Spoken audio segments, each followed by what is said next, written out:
കേശവം ബാദരായണം സൂത്രഭാഷ്യകൃതൗ വന്ദേ ഭഗവന്തൗ പുനഃ പുനഃ. സദാശിവസമാരംഭം ശങ്കരാചാര്യമധ്യമാം അസ്മദാചാര്യപര്യന്താം വന്ദേ ഗുരുപരമ്പരാം. ബോധാനന്ദം ച കല്യാണം അലാനന്ദമാത്മജം സച്ചിദാനന്ദമാത്മജം അച്യുതാനന്ദഗുരും. നമ്മൾ രണ്ട് പുരുഷാർത്ഥങ്ങളെക്കുറിച്ചുള്ള വാചസ്പതി മിശ്രന്റെ ചിന്തയെയാണ് പറഞ്ഞത്. ഒന്ന്, വിഷയഭോഗങ്ങൾ അനുഭവിക്കുന്ന പുരുഷാർത്ഥം. രണ്ട്, വിവേകഖ്യാതി എന്ന പുരുഷാർത്ഥം. മോഹനങ്ങളും രഞ്ജനീയങ്ങളുമായ വിഷയങ്ങളെ അനുഭവിക്കുക, ഇത് ബുദ്ധിയുടെ വിഷയഭോഗം എന്ന പേരുള്ള പുരുഷാർത്ഥമാണ്. ലൗകിക ജീവിതത്തിലെ മുഴുവൻ ഇത് ചിത്തവൃത്തിയാണ്.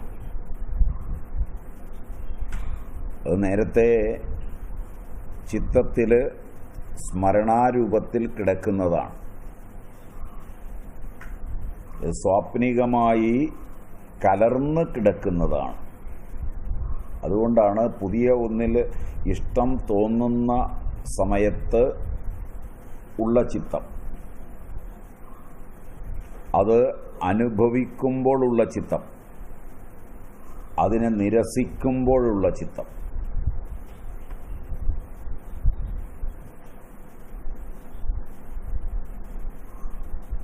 സാദൃശ്യം കൊണ്ട് ശബ്ദ സാദൃശ്യം, രൂപസാദൃശ്യം, സ്പർശസാദൃശ്യം, രസസാദൃശ്യം, ഗന്ധസാദൃശ്യം മുതലായവ രേഖപ്പെടുത്തിയിട്ടുണ്ട്. അതുകൊണ്ട് ആ സാദൃശ്യം കൊണ്ട് ചിത്തം അതിനെ സ്വീകരിക്കാൻ, ആ വിഷയഭോഗം അനുഭവിക്കുവാൻ ബുദ്ധിയിൽ വെമ്പൽ കൊള്ളുമ്പോൾ, അതുമായി ബുദ്ധി താതാത്മ്യം പ്രാപിക്കുമ്പോൾ,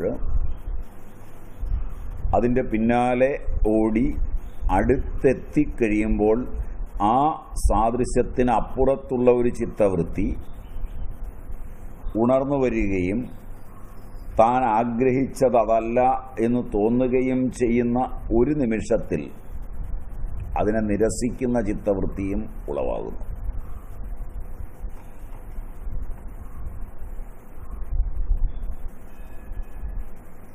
ജീവിത പ്രശ്നങ്ങളെ നോക്കുമ്പോൾ ഇത് തുടർച്ചയായി സംഭവിക്കുകയാണ്.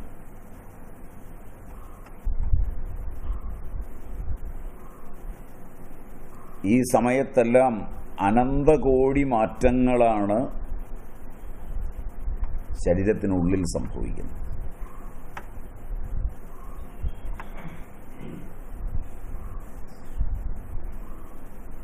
ഇവയെല്ലാം പരിഗണിച്ചുകൊണ്ടാണ് ഭാരതീയ വിദ്യാസങ്കേതങ്ങൾ വികസിച്ചത്.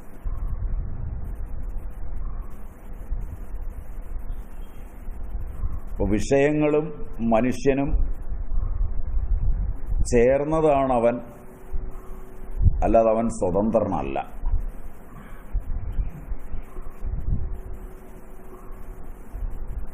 നമ്മൾ കാണുന്നത് ഞാൻ സ്വതന്ത്രനാണ്, വിഷയങ്ങൾ വേറിട്ടാണ് എന്ന സങ്കല്പമാണ്.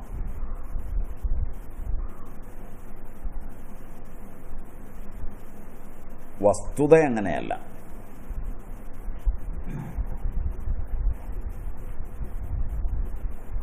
വത്സനെ ഒന്ന് നോക്കിയത് കേട്ടോ. ഉണ്ടോ? ഇവിടെ ഉണ്ടോ? ഇരിക്കുന്നുണ്ടോ?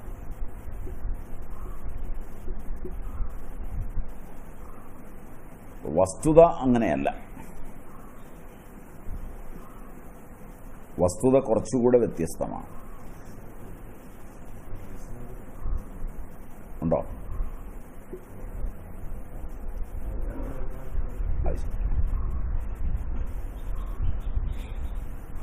വസ്തുത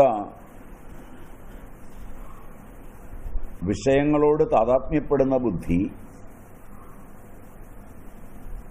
ഒരു കാര്യത്തിൽ താതാത്മ്യപ്പെടുമ്പോഴുള്ള പ്രിയവും വേറൊരു കാര്യത്തിൽ താതാത്മ്യപ്പെടുമ്പോഴുണ്ടാകുന്ന നിരാസവും കലർന്നതാണ്.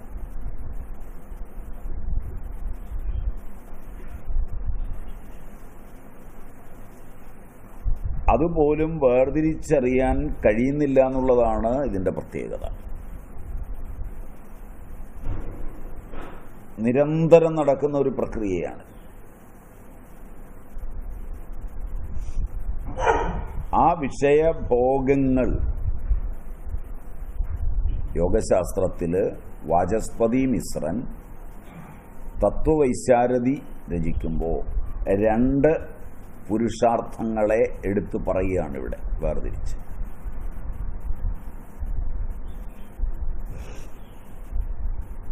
ജീവൻ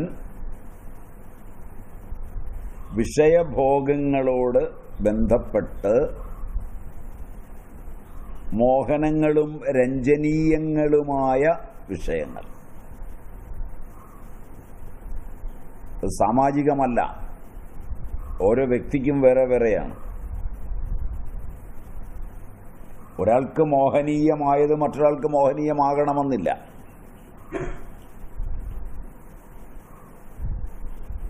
അങ്ങനെ അനുഭവിക്കുക, ആ വിഷയഭോഗങ്ങളെ അനുഭവിക്കുക.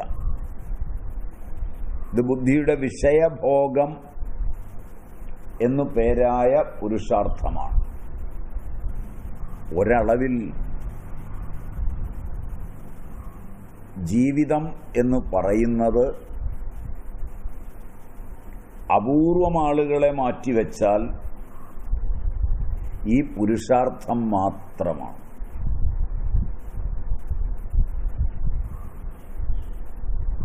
ഒരു വ്യക്തിയുടെ ജീവിതം എടുത്താൽ അവൻ ജനിച്ചതു മുതൽ മരിച്ചതുവരെ ഉള്ള ചരിത്രം എഴുതിയാൽ ഇത് മാത്രമാണ്.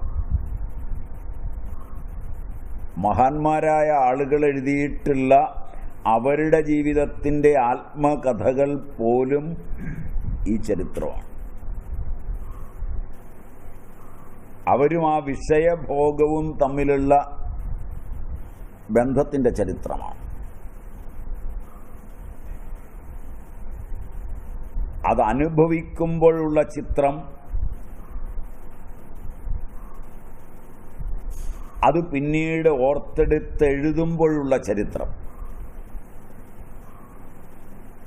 ഓർത്തെടുത്തെഴുതുമ്പോൾ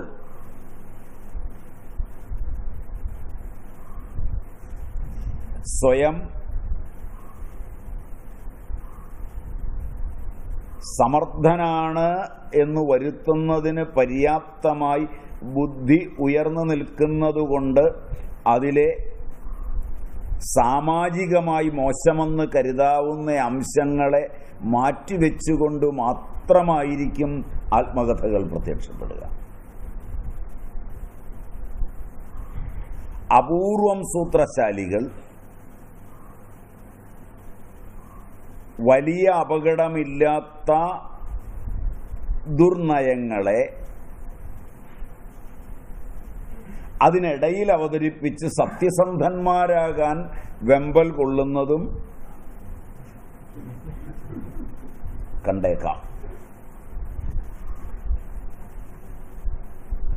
അതുകൊണ്ടാണ് ഭാരതം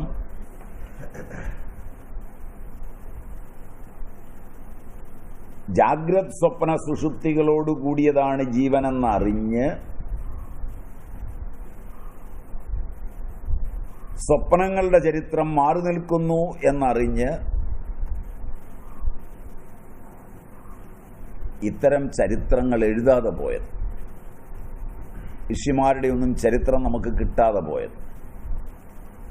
പകരം അവർ ജാഗ്രത് സ്വപ്ന സുഷുപ്തികളെ ചേർത്ത് വെച്ചുകൊണ്ടുള്ള പുരാണങ്ങളോ ഇതിഹാസങ്ങളോ രചിച്ചത്.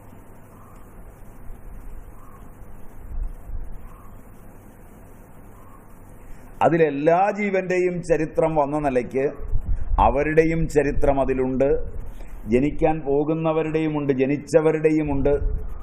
എല്ലാ ചരിത്രവും എഴുതുകയാണ് ഇത്.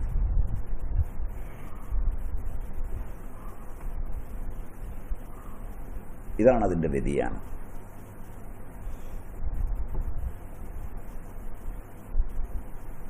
അതുകൊണ്ട് പുരുഷാർത്ഥത്തില് പ്രഥമമായ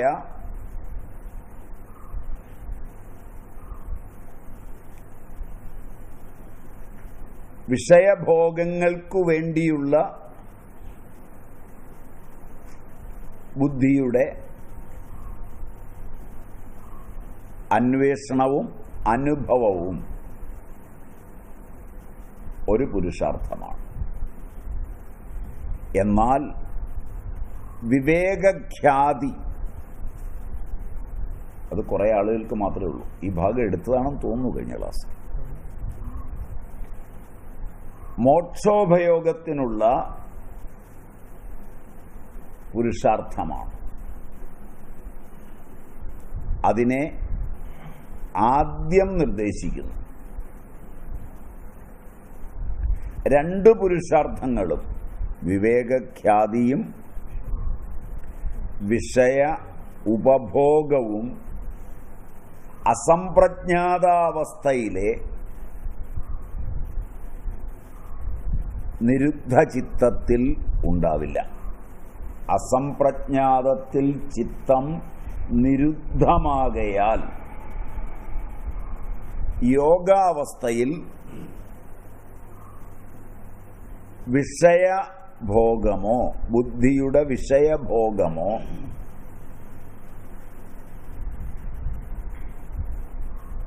വിവേകഖ്യാതിയോ രണ്ടുമില്ല. അതുകൊണ്ട് അസംപ്രജ്ഞാതത്തിൽ വിഷയ അഭാവമാണുള്ളത്. അത് സംശയരഹിതമാണ്.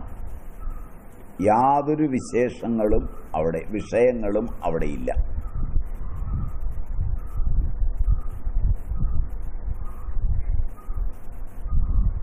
സംസ്കാരങ്ങളെല്ലാം അവിടെ അസ്തമിക്കുകയാണ്, വൃത്തികളില്ലാതാവുകയാണ്. അതുകൊണ്ട് വാചസ്പതി വീണ്ടും പറയുകയാണ്, സൂത്രേണ പരിഹരതി തഥാ ദൃഷ്ടുഃ സ്വരൂപേ അവസ്ഥാനം സ്വരൂപ ഇത്യാരോപിതം ശാന്ത ഘോര മൂഢ രൂപം നിവർത്തയതി പുരുഷസ്യ ഹി ചൈതന്യം സ്വരൂപം അനൗപാധികം നതു ബുദ്ധിബോധ ശാന്താദിരൂപഃ ഔപാധികോ ഹി സ സ്ഫടികസ്യേവ സ്വഭാവ സ്വച്ഛധവളസ്യ ജപാകുസുമ സന്നിധാനോ ഉപാധിർ അരുണിമാ നചോ ഉപാധി നിവൃത്താദുപഹിത നിവൃത്തി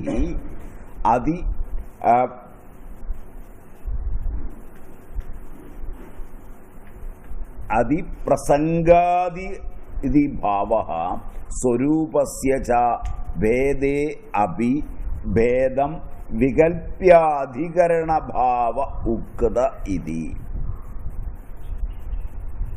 അത് സൂത്രം കൊണ്ട് ഈ സൂത്രത്തിൽ നമ്മൾ എടുക്കുന്ന തഥാ ദൃഷ്ടു സ്വഭാവേ അവസ്ഥാനം, ആ സൂത്രമനുസരിച്ച് ആ ശങ്കയെ പരിഹരിക്കുക കൂടിയാണ്. സ്വരൂപേ എന്ന പദപ്രയോഗം സൂത്രേണ പരിഹരതി തഥാ ദൃഷ്ടുഃ, സൂത്രം കൊണ്ട് പരിഹരിക്കുകയാണ്. എന്ത്? സ്വരൂപേ അവസ്ഥാനം. സ്വരൂപേ അവസ്ഥാനം, അതിൽ സ്വരൂപേ പദം കൊണ്ട് പുരുഷനുമേൽ അധ്യാരോപിതമായ ശാന്തം ഘോരം മൂഢം മുതലായ ധർമ്മങ്ങളുടെ നിരാകരണം ചെയ്യുകയാണ്. കേവലനായ പുരുഷൻ ശാന്തൻ, ഘോരൻ, മൂഢൻ. ഞാൻ ശാന്തനാകുന്നു, ഞാൻ ഘോരഭാവങ്ങളുള്ളവനാകുന്നു, ഞാൻ മൂഢനാകുന്നു. അപ്പൊ സുഖം, ദുഃഖം, മോഹം ഇവയൊക്കെ വരുമ്പോഴാണ് ഈ അഹം ദുഃഖി, അഹം സുഖി തുടങ്ങിയ ബോധങ്ങൾ വിഷയങ്ങളോട് ബന്ധപ്പെട്ടുണ്ടാവും. അവിടെ താദാത്മ്യ അധ്യാസമാണ് സംഭവിക്കുന്നത്. ആ ധർമ്മങ്ങളുടെ നിരാകരണം പുരുഷൻ നിരുപാധിക നിലയിൽ ചൈതന്യം മാത്രമാണ്.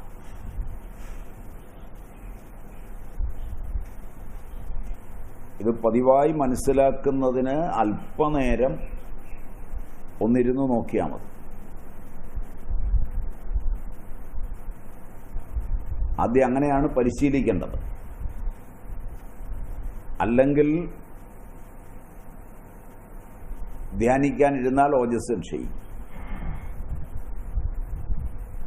ഇരുന്ന് നോക്കുമ്പോൾ എപ്പോഴാണോ പുരുഷനിൽ കേവലത വിട്ട് ഉപാധികൾ ഉൽപ്പന്നമാകുന്നത് അപ്പോൾ എഴുന്നേൽക്കണം.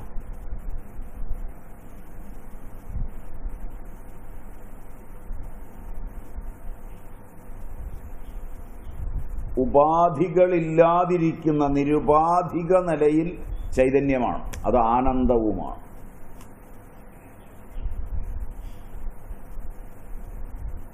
ഇരുന്നാൽ കാണാം ഉപാധികൾ കയറി വരുന്നത്.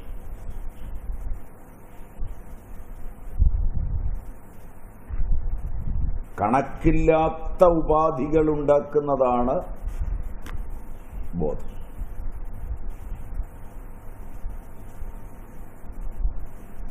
എത്ര കണ്ട് ചുറ്റുപാടുകൾ വികസിക്കുന്നു,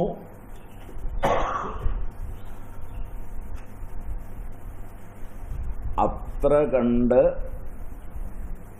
ചിത്തത്തിന്റെ ഉപാധികൾ വികസിക്കും.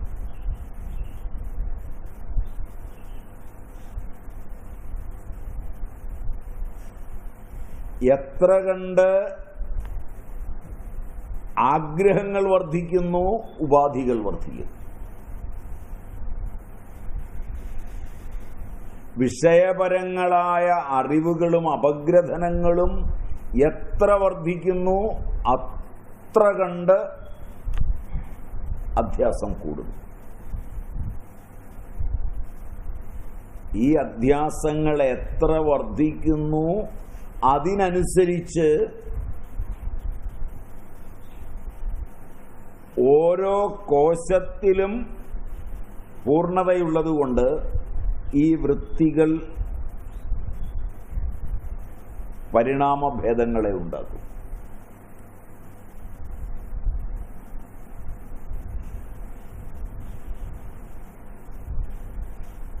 ഇതറിയാതിരിക്കുമ്പോഴുള്ള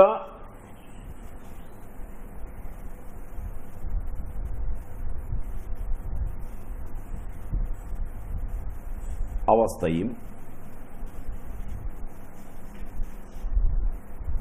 ഇത് അറിയാതെ ആഗ്രഹങ്ങളെ വെച്ച് വിഷയഭോഗങ്ങളിൽപ്പെട്ട് വൃത്തികൾ അധ്യാസമുണ്ടാക്കി വികസിക്കുന്ന ബൗദ്ധിക അഭിമാനത്തിൻ്റെ സാന്ദ്രാവസ്ഥയും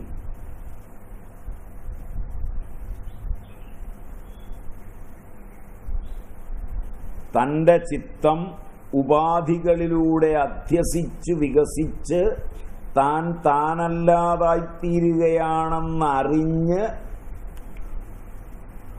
വിഷയങ്ങളിൽ നിന്ന് ചിത്തത്തെ നിരോധിച്ച് ദ്രഷ്ടാവായ പുരുഷനെ മാത്രം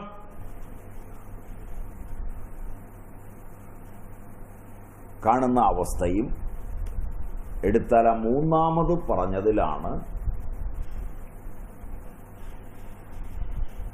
യോഗത്തിന്റെ നല്ല.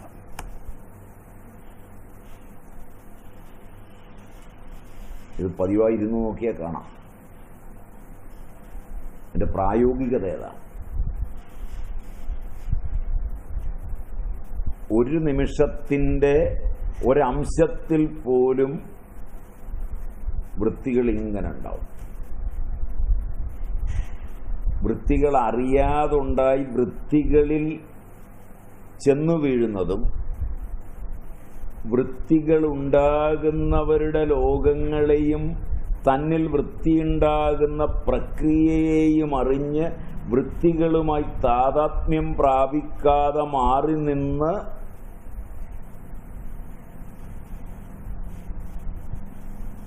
വൃത്തികളെ ഉണ്ടാക്കി രസിക്കുന്ന അവസ്ഥയും രണ്ടാണ്.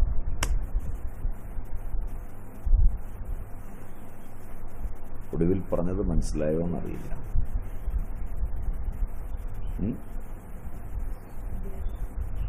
വൃത്തികൾ തനിച്ചിങ്ങനെ ഉണ്ടാകുന്ന ഒരു തലമുണ്ട് എന്ന് വിവേകഖ്യാതി കൊണ്ട് ഒരാൾ അറിഞ്ഞാൽ തന്നിലുണ്ടാകുന്ന വൃത്തിയെ കാണാനും അന്യരിലുണ്ടാകുന്ന വൃത്തിയെ കാണാനും കഴിഞ്ഞു കഴിഞ്ഞാൽ വൃത്തി തൻ്റെ നിയന്ത്രണത്തിലാണ്. ഉണർന്നു വരുന്ന ഒരു വൃത്തിക്കനുസരിച്ച് കാര്യങ്ങളെ വേണോ വേണ്ടയോ എന്ന് തീരുമാനിക്കാനുള്ള സ്വാതന്ത്ര്യം അയാളിലുണ്ടാവും. ആ ബോധമുണ്ടെങ്കിൽ, തിരിച്ചറിഞ്ഞാൽ. അപ്പോൾ അങ്ങനെ അറിയുമ്പോൾ കേവലമായ പുരുഷനെ അവിടെ നിർത്തി വൃത്തിയെ വച്ച് കളിക്കാൻ കഴിയും. മനസ്സിലായോ എന്നറിയില്ല. ഇതാണ് അവസാനം. വിവേകഖ്യാതിയിൽ ഈ സാധ്യതയുണ്ട്. അപ്പോഴും വൃത്തി ഉണ്ടാകുന്നുണ്ടവിടെ.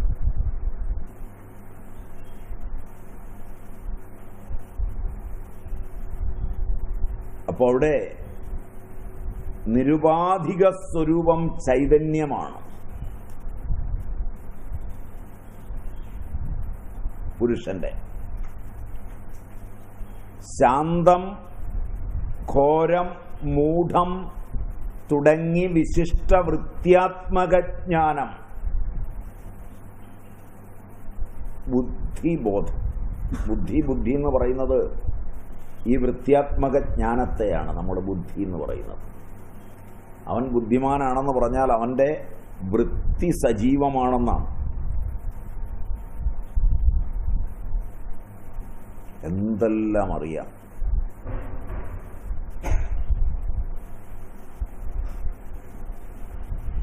എത്രത്തോളം അറിവുണ്ട് എന്ന് പറയുന്നതെല്ലാം വിഷയങ്ങളെക്കുറിച്ചുള്ള അറിവാണ്. അതിങ്ങനെ വൃത്തി പെരുകി വരുന്നതാണ്.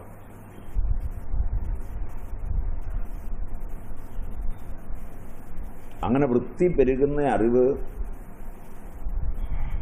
ഒരിക്കൽ വൃത്തിയിലറിയുന്ന അറിവും വേറൊരിക്കൽ വൃത്തിയിലറിയുന്ന അറിവും രണ്ടാവുമ്പോഴാണ് കോൺട്രഡിക്ഷൻ ആകുന്നത്. അതുകൊണ്ടാണ് പുരുഷനിൽ ചേർന്നു നിന്ന് അല്ല, വിഷയങ്ങളിൽ ചേർന്നു നിന്നാണ് ബുദ്ധി പ്രവർത്തിക്കുന്നത് എന്നുള്ളത് കൊണ്ടാണ് ബുദ്ധിമാന്മാരുടെ കണ്ടെത്തലുകളെല്ലാം കോൺട്രഡിക്ഷൻ നിറഞ്ഞതാകുന്നത്.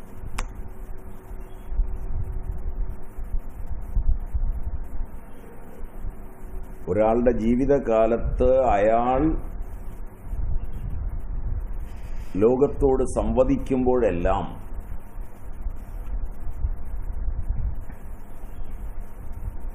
കാലത്തിൻ്റെ, ദേശത്തിൻ്റെ, ദ്രവ്യത്തിൻ്റെ ഉപാധികളിൽ നിന്നുകൊണ്ടാണ് സംഭാഷണം ചെയ്യുന്നത്. ആ ഉപാധികൾ ഒന്നവതരിപ്പിക്കുമ്പോൾ ആ ഉപാധിയോട് ചേർന്ന് നിൽക്കുന്ന ബുദ്ധി വിഷയത്തെ അവതരിപ്പിക്കുമ്പോൾ വേറൊരു ഉപാധി അതിന് വിപരീതമായി വരുന്ന സമയത്ത് ആ ഉപാധിയിൽ ചേർന്ന ബുദ്ധിയാണ് വിഷയം അവതരിപ്പിക്കുന്നത്. അത് രണ്ടും പരസ്പര വിരുദ്ധമായി.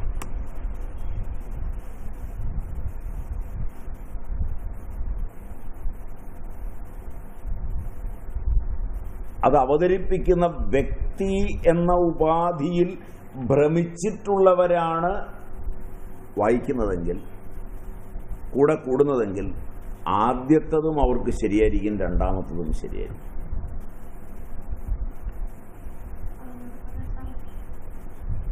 ഡോക്ടർ ഒരു ഉപാധിയിൽ നിന്ന് രാവിലെ അവതരിപ്പിക്കുമ്പോൾ ഡോക്ടറോടുള്ള പ്രിയമാണ് ഭർത്താവിനുള്ളതെങ്കിൽ അവതരിപ്പിച്ച കാര്യം ശരിയാണ്, റാൻ എന്ന് പറഞ്ഞ് ഭർത്താവ് കൂടെ നിൽക്കും. വൈകുന്നേരമാവുമ്പോഴേക്ക് വേറൊരു വിഷയത്തെ അവതരിപ്പിക്കുമ്പോൾ ഇതിന് വിപരീതമായാണ് പറയുന്നത് എങ്കിൽ അദ്ദേഹം ഡോക്ടർ എന്ന ഉപാധിയിൽ ഭ്രമിച്ചിരിക്കുന്ന നിലയിൽ അതും ശരിയാണെന്ന് പറയും. അപ്പം അദ്ദേഹത്തിൻ്റെ അമ്മ ചോദിക്കും, രാവിലെ നീ അവൾ അങ്ങനെ പറഞ്ഞപ്പോൾ സമ്മതിച്ചു, ഇപ്പം ഇങ്ങനെ പറയുമ്പോൾ സമ്മതിച്ചു. അത് അമ്മയ്ക്ക് മനസ്സിലാകില്ല എന്ന് പറയും.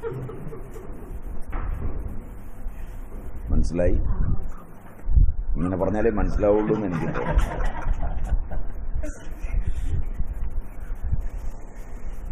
ഇതാണ് ബുദ്ധി ഓരോരുത്തരിലും പ്രവർത്തിക്കുന്നത് ഉപാധിയിലൂടെയാണ്.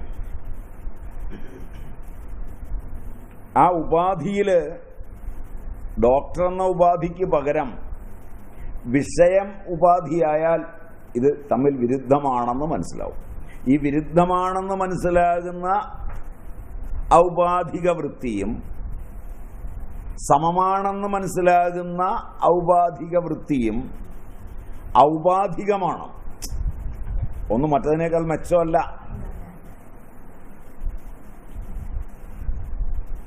ഒന്ന് മറ്റൊന്നിനേക്കാൾ മെച്ചമാണെന്ന് പഠിക്കരുത്. കാരണം രണ്ടിലും ഉപാധിയാണ്.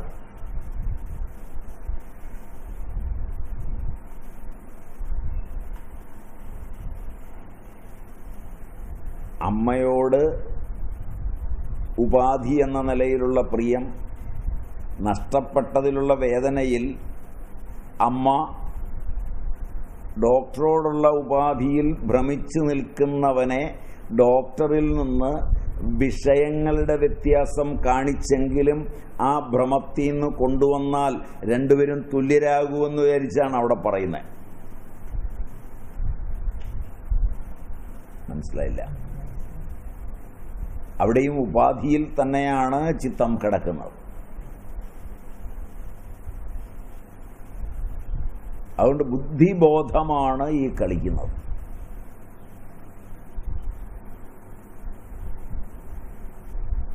അതിലാണ് ലോകം ഭ്രമിച്ചു നിൽക്കുന്നത്. അതിലാണ് അഹം സുഖി അഹം ദുഃഖി ഇത്യാകാര വിഷയജ്ഞാനം.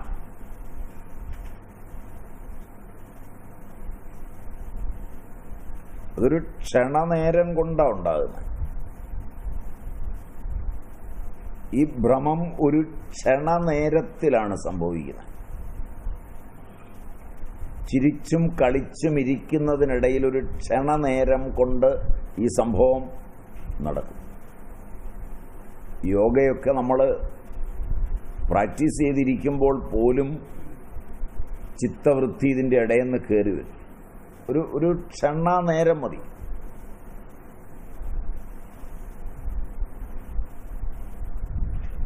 ഇതെന്ത് എന്നൊരു ചോദ്യം 1000 അതിൽ കൂടുതലോ അതിനുള്ളിലോ ഉള്ള കാലഘട്ടങ്ങളിലൂടെ കടന്നുപോയിട്ടുള്ള ബോധത്തിൽ കിടക്കുന്ന ഒരു വസ്തുവിനെ ഔപാധികമായി ബുദ്ധിയിൽ ഉണർത്തിക്കൊണ്ടുവരാൻ ഒരു ദർശനം, ഒരു സ്പർശനം, ഒരു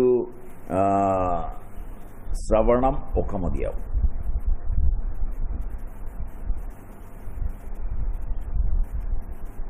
ഒരാൾ വന്നൊരു വാക്ക് ചോദിച്ചാൽ അയാൾ ചോദിച്ച വാക്കല്ല ബുദ്ധിയിൽ കേൾക്കുന്നത്, നേരത്തെ അവിടെ കിടക്കുന്ന ഒരു വാക്കാണ്. ഇതെന്ത് എന്ന ചോദ്യത്തിൻ്റെ തൊട്ടു പുറകെ ഇതിന്നതാണ് എന്നൊരു അനുഭവമാണ് ഉണ്ടാകുന്നത്.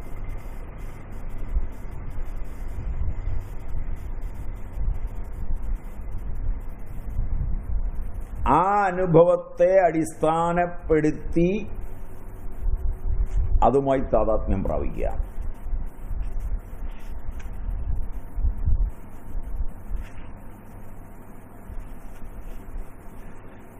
ഇതിന്റെ അടിസ്ഥാനത്തിൽ ആ വ്യക്തി ഒരു ലോകം തന്നെ വിരചിക്കുകയാണ്.